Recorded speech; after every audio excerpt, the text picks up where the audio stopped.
Bienvenidos a esta etapa de Juris Tips, un espacio dedicado al análisis de la ciencia del derecho desde el Departamento y la Facultad de Derecho de la Universidad del Valle, sede Cochabamba. Mi nombre es Alex Cabello Aizama, soy docente a tiempo completo de la Facultad de Derecho de la sede de Cochabamba y el día de hoy vamos a analizar un tema muy importante. La importancia de estudiar el derecho a partir del debate académico, del intercambio de ideas, que resulta importante para el desarrollo de la sociedad. En esta oportunidad me permito estar en compañía de dos personajes con gran recorrido, con gran experticia en el campo del derecho y principalmente en el tema que vamos a analizar el día de hoy. Me encuentro el día de hoy en compañía del doctor Víctor Hugo Rojas, quien es docente de nuestra facultad, un abogado con gran recorrido y principalmente en el campo del estudio de los derechos humanos, con quien voy a conversar el día de hoy. Y también me encuentro en compañía de la doctora Karen Tatiana Coca, abogada, quien también realiza los estudios en el campo de los derechos humanos y principalmente en el derecho relacionado al ámbito público.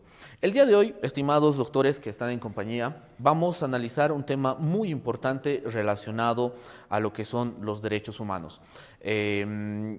A partir de la reforma constitucional del año 2009, hemos comprendido en realidad la población boliviana la importancia de poder estudiar y tener conocimiento sobre los derechos humanos. Creo yo, desde un punto de vista particular, la pandemia por la que estamos todavía ya saliendo de manera gradual, nos ha obligado a repensar la importancia principalmente de los derechos humanos y principalmente del deber del Estado de poder garantizar estos derechos humanos. Pero entonces, ¿qué son los derechos humanos? ¿Cómo surgen? ¿Cuándo surgen? ¿Por qué surgen? Esa es una interrogante que tenemos que todavía llegar a analizarlo para el conocimiento de la población. Doctora Karen Tatiana, ¿qué podríamos comentar respecto a la importancia de los derechos humanos? Bueno, doctor, tenga usted muy buenas tardes. Buenas tardes, doctor. Muchas gracias a la Casa Televisiva Univalle. Primeramente, hablar que en los derechos humanos, tenemos derechos humanos gracias a una evolución histórica a través de los años. Nos hemos constituido a través de la Declaración Universal de los Derechos Humanos en 1948, después de la Segunda Guerra Mundial.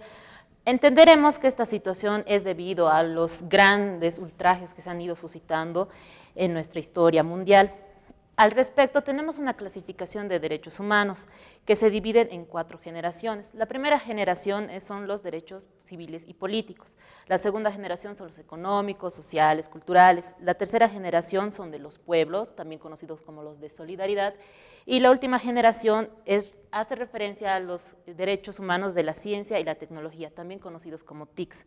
Los mismos son, como decía anteriormente, producto de esas luchas constantes como individuo, como ciudadano, como persona, ante las represiones del Estado, de los gobiernos de turno.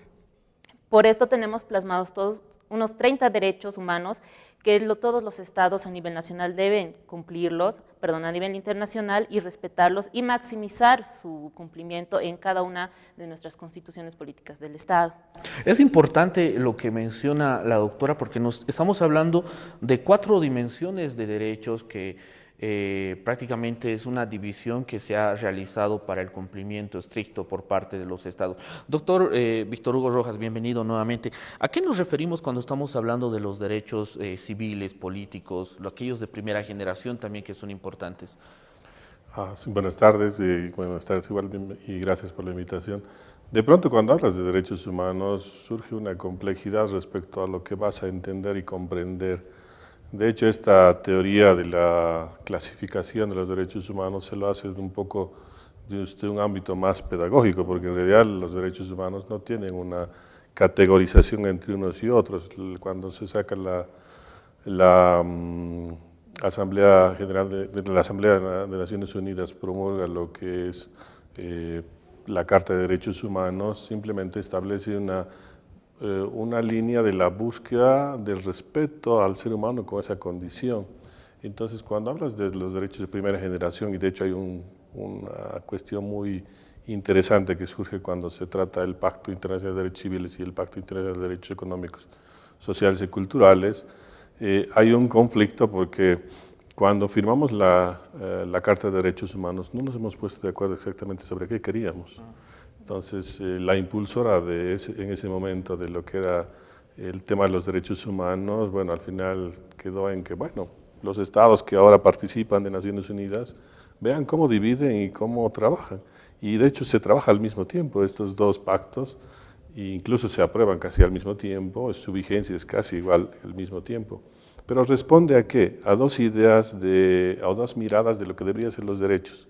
Los derechos individuales, o conocidos como civiles y políticos, hacen referencia a aquello, a lo que es el ser humano como individuo propiamente. Entonces, ¿qué es lo que más le preocupa a él? ¿Qué es lo que necesita él para vivir mejor? Entonces, ahí nos enfocamos en temas como el derecho a la vida, por ejemplo, ¿no? Pero cuando nos ponemos a discutir en el tema de los derechos económicos, sociales y culturales, que son como la otra cara, y ahí un poco los teóricos dicen, a ver, ¿qué hacemos? O sea, no nos interesa un poco el derecho del otro solamente, sino nos interesa el derecho de todos. Y este beneficio de todos va a generar que tengamos una mejor convivencia. Ahí responde un poco también incluso a las ideas un poco de la Revolución Francesa y la Revolución Americana, ¿no? La Revolución Americana hace más referencia a los derechos individuales y la Revolución Francesa hace más referencia a los derechos colectivos. ¿Qué es ese choque? Pero que no es una contraposición. Yo creo que es más una complementación, que hoy en día se la sigue trabajando. De hecho, claro, surgen estas ideas o estas corrientes como que uno es más importante que el otro, pero yo considero que no, porque los derechos humanos, como dice uno de sus principios, esta interdependencia hace de que si no, tú los divides o los clasificas demasiado, vas a entrar en un conflicto de su aplicación o su vigencia como tal. Eso es importante lo que menciona, doctor, porque evidentemente existe desde el momento que se aprueba, no quiero ser muy técnico con esto, pero el artículo número 13, por ejemplo, la Constitución del Estado, de la última reforma del año 2009, el artículo 13 habla de que todas las características de los derechos humanos es precisamente que son interdependientes. Un poco desmenuzando esto, por ejemplo, cuando se vulnera el derecho a la salud, existe el riesgo de que se vulnere el derecho a la vida, consecuentemente, ¿verdad? Entonces, el hecho de que existan, por ejemplo, las generaciones de los derechos, como lo ha indicado la doctora y lo ha complementado el doctor Rojas, es más que todo un aspecto pedagógico, no para entender cuáles son derechos más importantes que otros, sino para poder dividir y para poder esquematizar cómo van a ir garantizándose los derechos respecto, primero, a la individualidad y segundo, por ejemplo, a los derechos de una gran colectividad. Además, es importante lo que menciona el doctor haciendo referencia a la Revolución Francesa. ¿Cuál es la importancia de esta Revolución Francesa en el marco histórico para los derechos humanos, doctora? Bueno, en realidad, doctor, la Revolución Francesa ha marcado, ¿no?, el inicio para establecer lo que son los derechos civiles, individuales y políticos de los ciudadanos, porque tenemos que recordar que en esa época se vivía una monarquía absoluta, donde el rey disponía y deshacía de sus dependientes. Es por ello que la colectividad ha salido y reclamando sus propios derechos, se ha generado esta Revolución Francesa en 1789 y esto marca un hito histórico para todo el mundo. Complementando, evidentemente sí es desde un punto de vista pedagógico, simplemente para hacerlo un poco más dinámico y entendible, pero ningún derecho, como refiere el doctor y usted, está encima del otro. Todos son interdependientes, todos están en el mismo rango y se encuentran en la misma jerarquía. Eso también recae principalmente en comprender al momento de usted que nos está viendo y escuchando también, al momento de poder remarcar y también de poder demandar el cumplimiento y la garantía de un derecho, tener en cuenta que no existe una aplicación, no existe una preferencia por el cumplimiento de un derecho. Eso lo vamos a ver más adelante porque es interesante analizarlo respecto a la pandemia. Doctor, ¿cuál ha sido la evolución desde la Revolución Francesa, como nos dice la doctora? Yéndonos a un poco en el ámbito nacional, ¿cuál ha sido la evolución de los derechos desde la fundación de la República, por ejemplo, hasta ahora? ¿Qué podríamos hacerlo de manera sencilla? A ver, miren, en Bolivia de pronto, desde la creación de la República no hemos visto un poco el tema de derechos, pero sí desde que nosotros nos hemos hecho parte de la Carta de Derechos Humanos, hemos empezado a cambiar un poco la dinámica de nuestro Estado, en tratar de responder a esta necesidad del sujeto de ser defendida en todo ámbito, como decía hace un rato, ¿no? O sea, respetar esa condición de ser humano, de sujeto. En el 2009, cuando se ha aprobado la Constitución actual que tenemos, este proyecto de Constitución en ese momento se trabajó con diferentes aspectos y diferentes actores y se logró hacer algo que de pronto es innovador en el plano del derecho. Ya no se hizo como antes, ¿no? Antes teníamos un artículo específico en la Constitución que decía los derechos de los ciudadanos o las garantías constitucionales, como le llamamos. Pero después pasó de que en este 2009 incorporamos capítulos referidos a las poblaciones que tienen mayor situación de vulnerabilidad, que es como lo dice Naciones Unidas. Y ponemos el derecho de los niños adolescentes, de las mujeres, de los adultos mayores, personas con discapacidad, y disgregamos de manera más específica según la situación de vulneración que vive en la sociedad como tal. Eso resulta un gran avance, creo yo, un interesante avance en el plano de la incorporación de los derechos humanos en una vigencia mucho más estable. De hecho, la Constitución es una de las primeras en el mundo que establece el derecho humano al agua como una de las innovaciones. De hecho, la Carta de Derechos Humanos no establece el derecho humano al agua, porque tampoco se pensó en eso. Fue una recomendación que nace más o menos en los años 90, donde se establece que es un elemento básico, por lo tanto se debe pensar en incorporar como un derecho humano. Claro, lo hemos puesto en la Constitución, pero ¿qué hemos hecho, digamos, para que esto realmente sea efectivo? El hecho de estar en una Constitución como la que nosotros conocemos no significa que automáticamente se hace posible su cumplimiento o su exigibilidad. De hecho, se necesita un proceso ya del tipo legislativo que va a desarrollar el ejercicio pleno del derecho. Entonces, creo que hemos avanzado hasta cierto punto, pero creo que nos hemos estancado también en cierto momento. Eso es importante y lo vamos a tocar también más adelante cuando dice el doctor que el hecho de que esté en la Constitución no es que el cumplimiento, la exigibilidad va a ser inmediata. Eso hace parte del carácter progresivo también de los derechos que menciona el artículo número 13 de la Constitución y que lo vamos a ver más adelante.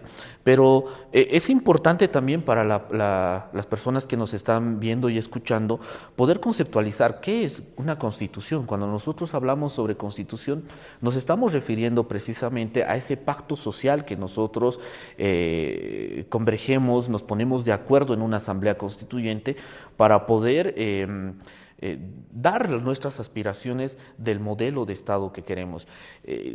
Ya para las personas de repente que se dedican al estudio del derecho, una de las críticas principalmente a la reforma constitucional realizadas por el profesor Roberto Gargarella de Argentina decía, principalmente las reformas en los últimos años han sido más unos cambios a la parte dogmática y no a la parte orgánica de cómo funciona el Estado. Algo que mencionó muy importante y quiero rescatar para consultar con usted, doctora, ¿cuál ha sido la evolución de los derechos respecto a las mujeres hasta la reforma constitucional del año 2009? Desde su punto de vista, ¿cuáles han sido de repente esos puntos que ha tocado la reforma constitucional que anteriormente de repente no se veía, como ha mencionado el doctor, con el derecho al agua? Sí, evidentemente, ¿no? El derecho de las mujeres ha sido, podría decirlo, una dinámica constante donde en un principio, a inicios de nuestra república, nos hemos sido mermadas en nuestros derechos, no hemos podido votar hasta los años 50 y demás. Entonces, gracias a esta Constitución Política del Estado, todos los derechos de las mujeres se han consignado de una manera más clara, eficaz y de una manera correcta. Muchas mujeres se encuentran identificadas con la Constitución Política del Estado gracias a que esta nos protege y nos da ese umbral, ¿no?, de protección para nuestro desarrollo propio como personas. Prueba de ello es que en la Asamblea Legislativa ya existe una mayor cuota, ¿no?, de representatividad de mujeres y obviamente gracias a otras leyes que las complementan. Entonces, desde una perspectiva evidente que la Constitución Política sí ha sido un gran avance en todos los sentidos, no solamente en el tema de las mujeres, sino también en el grupo de los grupos indígenas, originarios y campesinos, donde por primera vez, por así decirlo, se encuentran totalmente plasmados y como los derechos de las mujeres se encuentran de manera clara y sistemática cada uno de ellos. Y para mí, sí, evidentemente es un gran avance. Hay que trabajarlo, sí, constantemente, hay que mejorarlo y hay que materializar esa situación porque una situación es que esté consignado, ¿no?, en nuestra norma suprema, y otra situación es que se efectivice a través de los mecanismos correctos dentro de las instituciones que tiene el Estado. Evidentemente. A ver, yo soy un convencido, de repente van a existir muchas críticas, pero yo soy un convencido de que la reforma constitucional del año 2009, para mí, desde mi punto de vista, en realidad es la primera constitución social, por así decirlo, porque ha sido la primera en albergar las opiniones tanto de poblaciones, de organizaciones que anteriormente no eran tomadas en cuenta, tanto como mujeres, comunidades indígenas originarias campesinas, organizaciones sociales, etcétera. A ver, doctor, vamos desmenuzando un poco más con esto, para las personas que de repente no tienen conocimiento sobre los derechos que los asisten y que están dentro de la Constitución. Dentro de esos derechos que nosotros conocemos como los derechos de primera generación, ¿cuáles son esos derechos que tienen las personas que están plasmados dentro de la Constitución? Desde lo más básico de repente y avanzando quizá a lo que es de orden ya progresivo, como los derechos económicos, sociales y culturales. Uno de los temas que se ha trabajado, creo, desde hace años, inclusive antes de la misma Constitución del 2009, es el tema del derecho a la vida. ¿Cómo garantiza el derecho a la vida en nuestra población? Y creo que es uno de los temas con mayor conflicto para resolver. Porque una cosa es qué entiendes por derecho a la vida y otra cosa es qué entiende el Estado por derecho a la vida. ¿Hasta qué punto yo tengo la obligación de garantizar como Estado el derecho a la vida de las personas y qué entiendo yo como garantía? Y ese es uno de los temas medio complejos. O sea, por ejemplo, a ver, mi derecho a la vida está simplemente garantizado en que yo tenga un espacio físico donde voy a nacer, es decir, un hospital, una clínica, donde sea, o mi derecho a la vida está mucho más allá de garantizar una vida en desarrollo pleno hasta la muerte.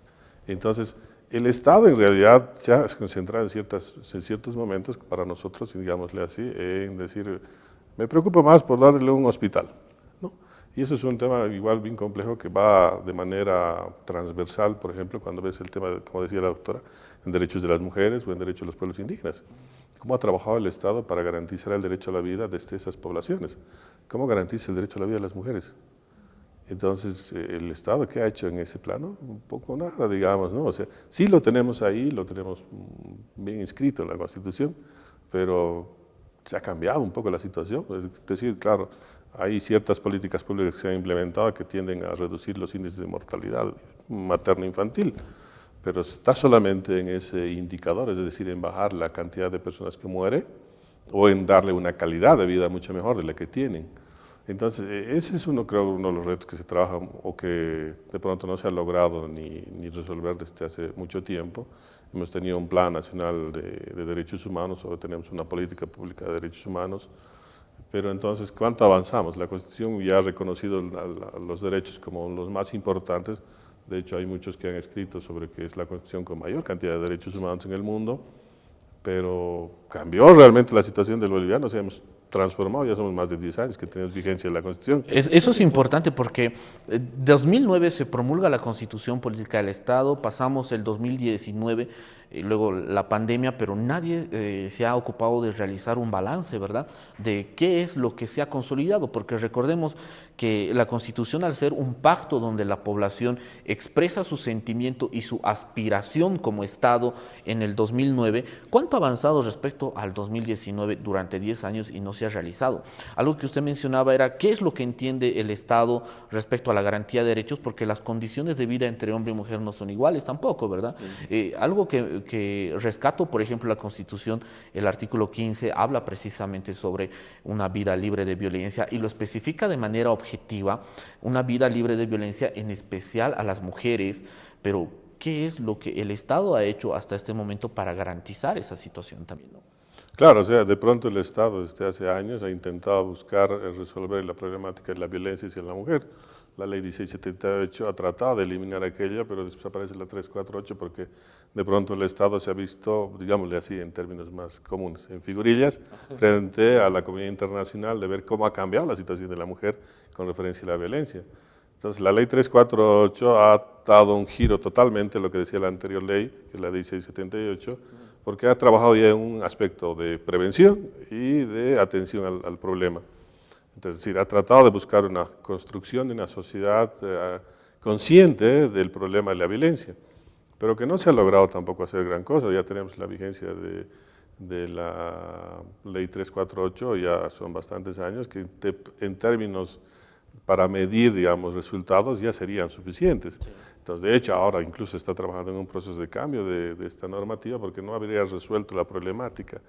Pero yo me voy a un tema como abogados, ¿no? O sea, ¿las leyes serán las que resuelven la problemática de la sociedad o es la sociedad la que resuelve el mismo problema? Y ese tema lo vamos a tocar un poquito más adelante porque hay un eje temático para conversar precisamente si los derechos humanos es un problema ya filosófico o político. Y eso era lo que usted decía hace un instante cuando nos decía que ¿es suficiente que esté expresada en la Constitución o es que necesitamos la validez a través de la Asamblea Legislativa para que ellos puedan elaborar políticas públicas? Eso es un tema un poco más complejo, pero lo vamos a ir desmenuzando en esta etapa. Doctora, ¿qué podríamos nosotros, por ejemplo, hablar sobre los grupos en vulnerabilidad, los derechos que les asisten a este grupo de personas, como por ejemplo, no sé, el derecho que no estaban contemplados anteriormente como el derecho al agua, el derecho a los servicios básicos, el derecho, por ejemplo, ahora el acceso al Internet, que nos ha apresurado, yo creo, la pandemia a poder manejar este tema de acceso al servicio de Internet, por el cual ahora nos desenvolvemos y también el público nos está viendo y escuchando también es gracias al servicio de Internet. Claro. Rescatando evidentemente lo que estábamos hablando, tenemos que entender que los derechos humanos tienen uno de los elementos que son el elemento de progresividad. ¿Qué significa esto? Y cuando un derecho está constituido, el Estado tiene que garantizar y maximizar su cumplimiento para el mejor desarrollo de la persona, para su cumplimiento y garantizar todos sus derechos. Entonces, todos los derechos que se hayan constituido a favor de estos grupos vulnerables, personas con discapacidad, mujeres y diferentes situaciones, indígenas, originarios, campesinos, entonces el Estado debe dar los mecanismos necesarios para su cumplimiento. Por ejemplo, podemos ver casos, evidentemente, que las personas en situación de violencia, va una mujer al SLIM y no recibe la atención adecuada correspondiente, no existe un equipo multidisciplinario que esté totalmente capacitado. ¿Qué es lo que pasa con un grupo, con una comunidad indígena originaria campesina que ha tenido un problema en el río donde ellos se proveen el agua y se les está vulnerando el acceso al mismo porque puede existir, ¿no?, una empresa en construcción, algún desvío y demás? Entonces, ¿cómo el Estado va a hacer garantizar y respetar ese derecho vulnerado de la colectividad o de esa comunidad indígena originaria y campesino? No solamente se le está afectando el derecho al acceso al agua, se le está vulnerando el derecho a la vida, a la salud y demás. Entonces, por eso hablábamos anteriormente que existe una interdependencia, ¿no?, en los derechos humanos. El Estado, una vez más reitero, que debe atender y respetar este principio de progresividad para que todos los ciudadanos y ciudadanas gocemos de nuestros derechos ya constituidos, y tiene que maximizar sus esfuerzos y evidentemente no tiene que haber un tema burocrático, ¿no?, para el cumplimiento de los mismos, que por una situación, que por un cierto cumplimiento administrativo se esté vulnerando de manera directa o indirecta cierto derecho, ¿no? Sí, hemos tocado otro tema ahí también gracias a la doctora sobre los derechos medioambientales. Esta es la primera constitución que habla precisamente sobre los derechos medioambientales, lo que se conoce dentro de la Constitución como derechos de la madre tierra, dirigido específicamente a proteger tanto las reservas naturales, las tradiciones ancestrales de protección y principalmente los espacios donde las comunidades indígenas originarias campesinas desarrollan su forma de vida. Ante esto existe ya jurisprudencia por parte de lo que se conocen los organismos internacionales como la Comisión Interamericana de Derechos Humanos, que habla precisamente sobre la obligación de los estados de poder garantizar. Esto ya hace parte de los derechos económicos, sociales y culturales. Doctor, ¿cómo se podrían catalogar estos derechos medioambientales? De hecho, de cierta manera, ya los derechos económicos, sociales y culturales tocan de cierta medida eso, pero los derechos de tercera generación son los que hacen más hincapié en el tema de medio ambiente. Ahora, el tema de medio ambiente, claro, es un tema igual muchas veces hasta novedoso para nosotros, ¿no?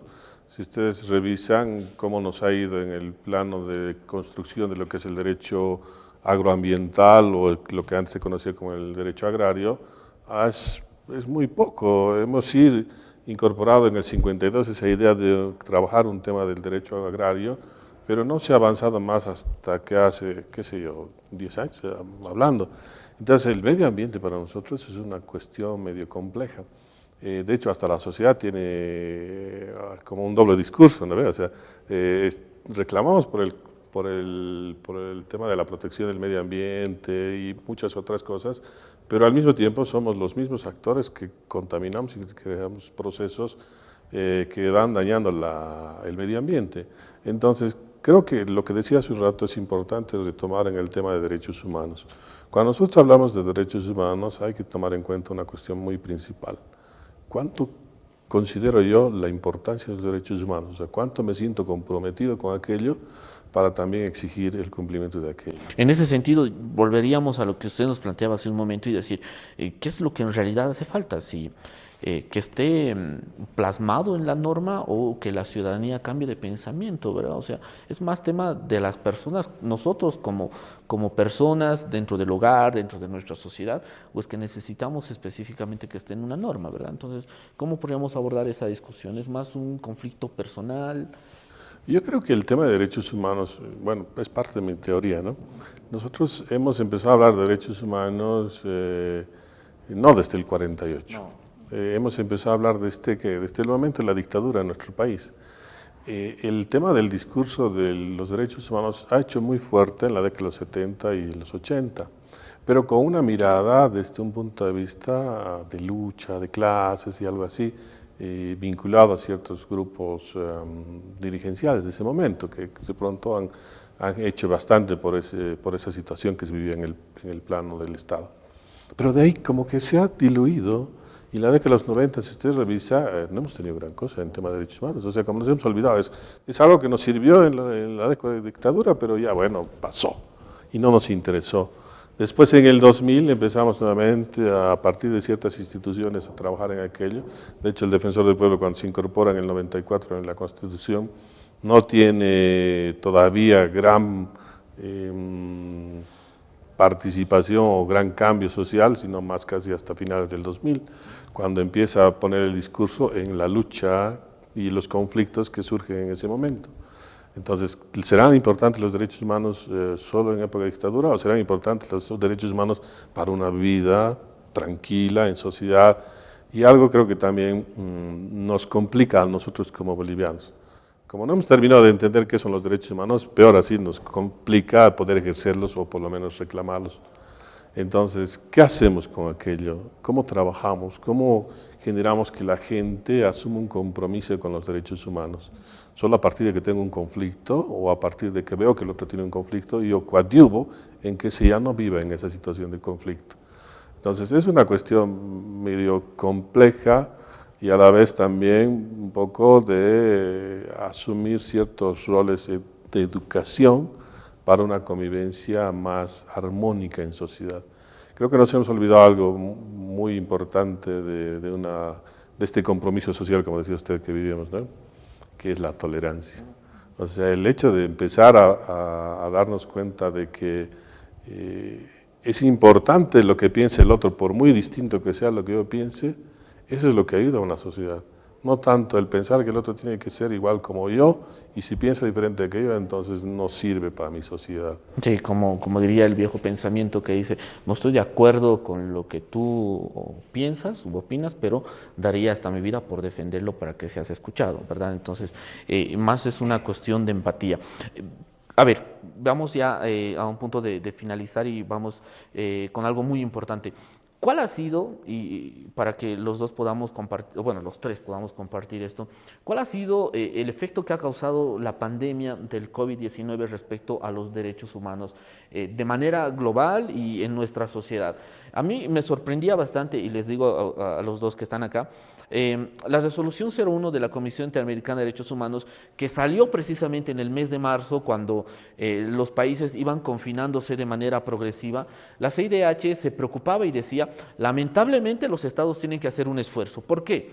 Porque América Latina es el continente, el espacio vital más desigual, con mayor desigualdad social, económica, etcétera, en todo el mundo. Entonces es responsabilidad de los estados poder mantener el orden y proteger principalmente el derecho a la vida y a la salud de las personas.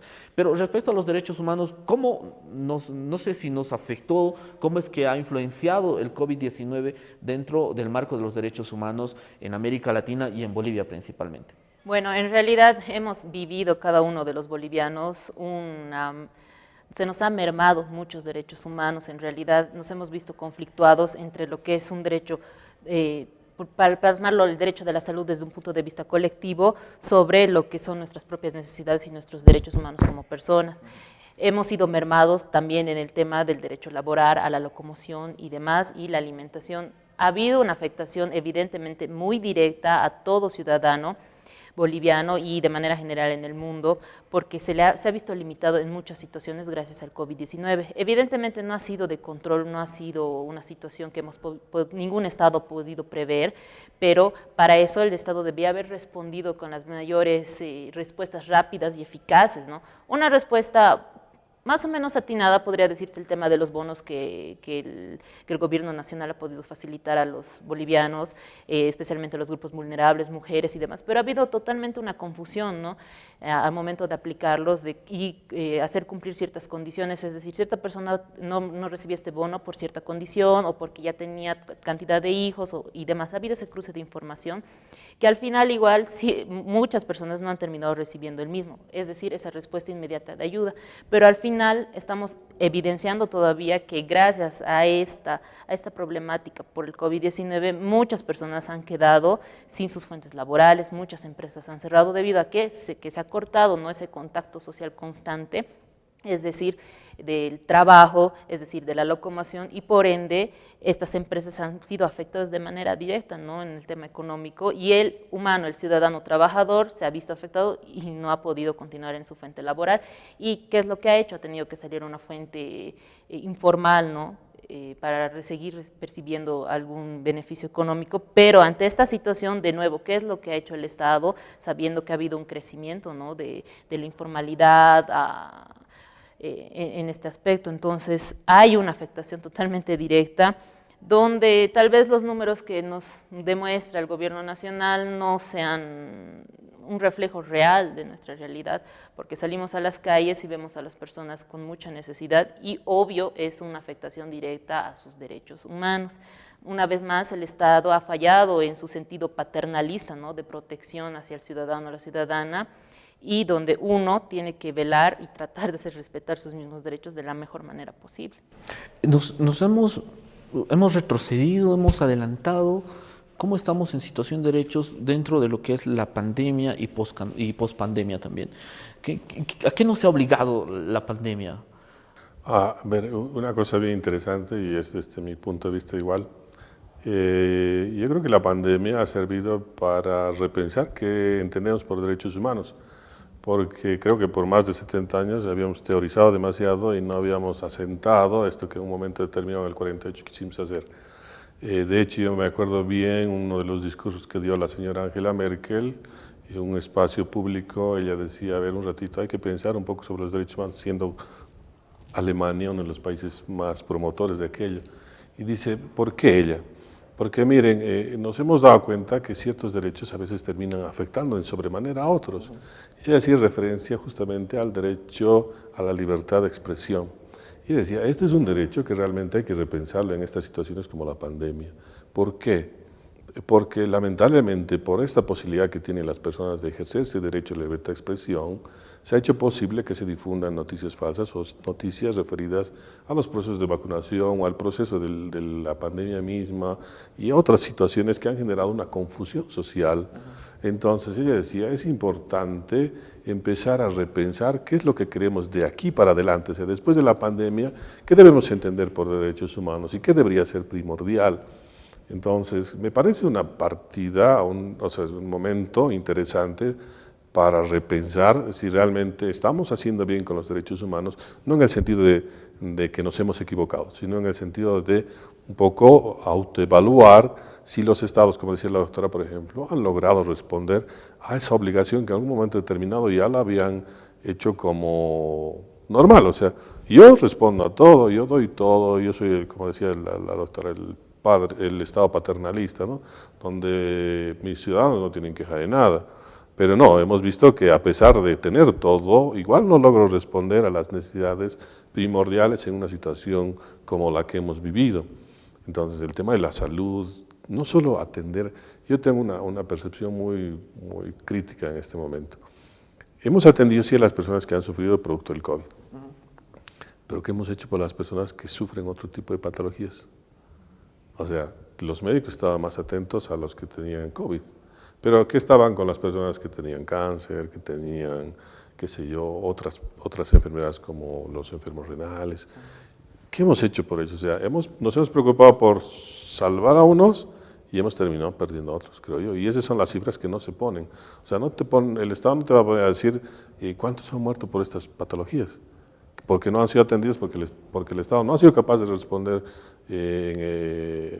no sé, administrativamente o en temas de logística a estas personas. Entonces son cuestiones que nos sirven para repensar qué será lo más importante para hacer en el plano de los derechos humanos, seguir esforzándonos en incluir cierto tipo de derechos en las constituciones, en las leyes, o será más primordial empezar a generar que la gente se apropie de los derechos humanos y los incluya en su forma de vida y en su cotidiano vivir. Imaginemos que, y eso es lo que muchas personas se preguntaban, ¿por qué se limitaban los derechos en ese momento, como decía la doctora? Desde el punto de vista jurídico, pero así súper sencillo, desmenuzado, ¿podría de repente explicarnos a nosotros, por ejemplo, un caso hipotético, que yo sea una persona que se dedica a la venta de productos de manera informal en las calles, ¿verdad? Estábamos en medio de una crisis sanitaria a nivel mundial. ¿Por qué se me, por ejemplo, limitaba el derecho a la locomoción y el derecho al trabajo a través de esa actividad que yo dirijo o que yo realizo en ese momento de la pandemia? ¿Cómo usted podría fundamentar eso? ¿Cómo podría explicar, pero de manera sencilla? Porque en esos momentos recordemos que habían grupos de personas también que criticaban y manifestaban su opinión respecto a este punto de estar en contra de estas medidas de cuarentena que hemos vivido, pero ¿cuál era el fundamento jurídico en ese momento? Pero de manera sencilla. Bueno, el fin principal de este tipo de medidas que se han optado, que también han sido producto de las recomendaciones que hace la OMS, es evitar la propagación más grande. Y al evitar la propagación más grande, es decir, es prácticamente evitar una muerte masiva. Entonces, ahí que se protege el bien colectivo, ya no el bien individual, o sea, el derecho del sujeto, del ciudadano que vende o tenía su actividad comercial, ya no es primordial frente al derecho de los demás, frente a al derecho a la salud que tienen todos y todas. Entonces, se trató de garantizar, restringiendo cierto tipo de derechos, que creo que es la situación más particular que hemos vivido en el mundo desde la creación de los estados mismos. O sea, no hemos restringido a tal punto tantos derechos como se los ha hecho. En España, de hecho, fue uno de los países más interesantes cuando el Estado español, después de las cuarentenas que lanzó, se interpuso un recurso ante el Tribunal Constitucional español y el Tribunal Constitucional les dijo un ratito, ustedes no pueden decidir por toda España. Se supone que los españoles son los que definen cómo quieren vivir. Entonces, consulten a sus comunidades autónomas y cada comunidad autónoma que decida en el marco de la autonomía si quiere o no vivir de esa forma, es decir, confinado o no confinado. Y entonces, ese es uno de los temas que incluso ahora nos deja pensar. ¿Cuánto, digamos, es posible restringir derechos en el bien mayor? Es decir, es necesario restringir el derecho de unos cuantos con el fin de proteger el derecho de los demás. O sea, ¿es todavía admisible? ¿Se debería hacer? ¿O deberías dejar en su libertad, en el marco de su libertad, decir el que quiere hacer?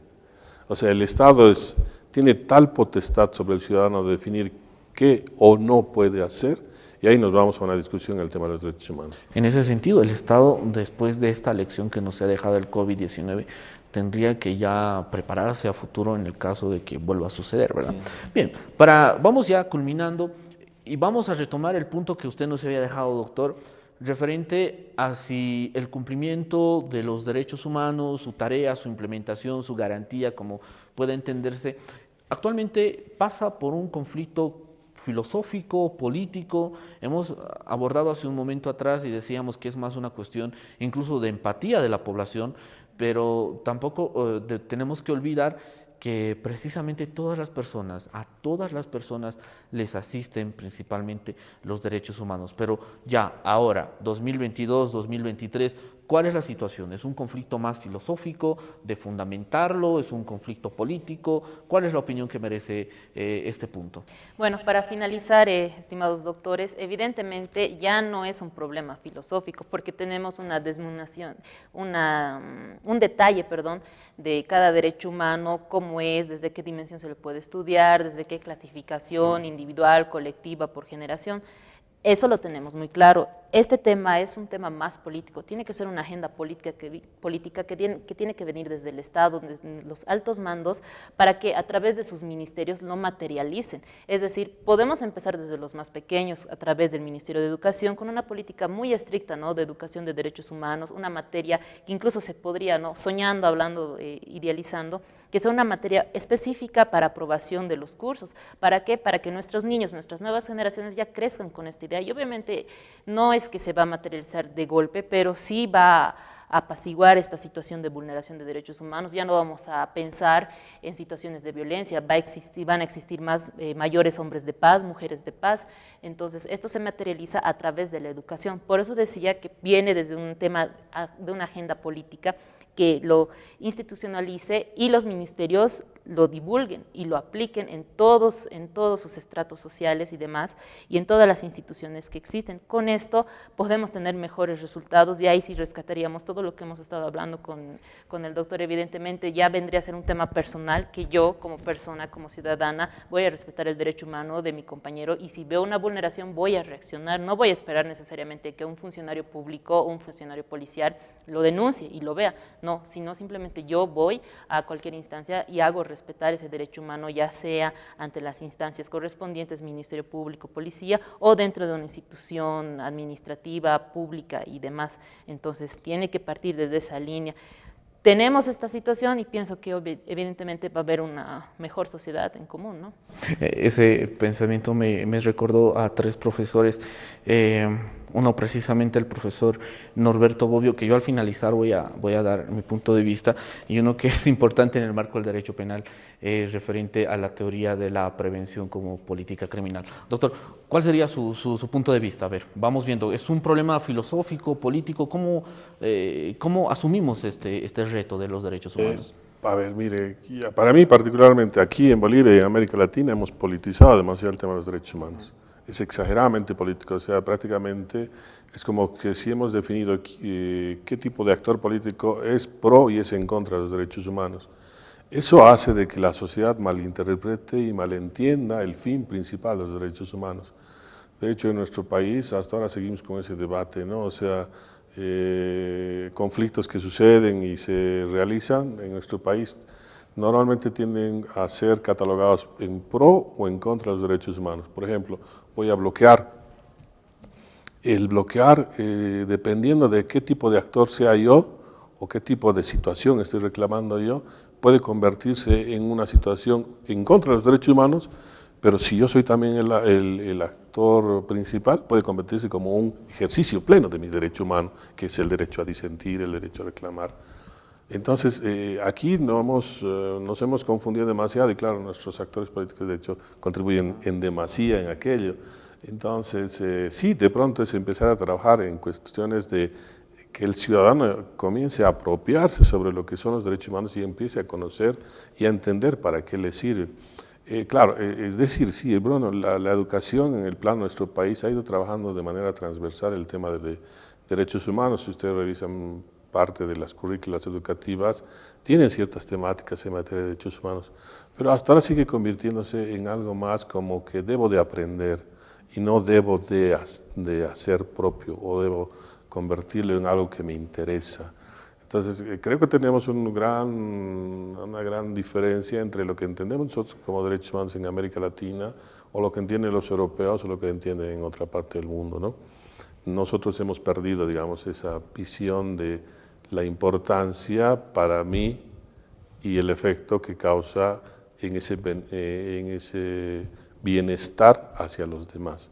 Yo vivo bien y los demás viven bien, ¿no? Entonces creo que esa es una cuestión que debería ir tratando de debatir en sociedad. Y claro, el tema de derechos humanos siempre va a terminar en un discurso político y en un debate político más que en un debate social como tal.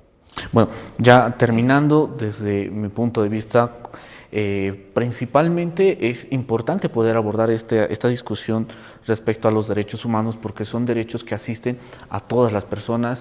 Recalco siempre el artículo 13 de la Constitución respecto a las características de los derechos y tenemos que estar conscientes que estos derechos asisten a toda la población de manera general.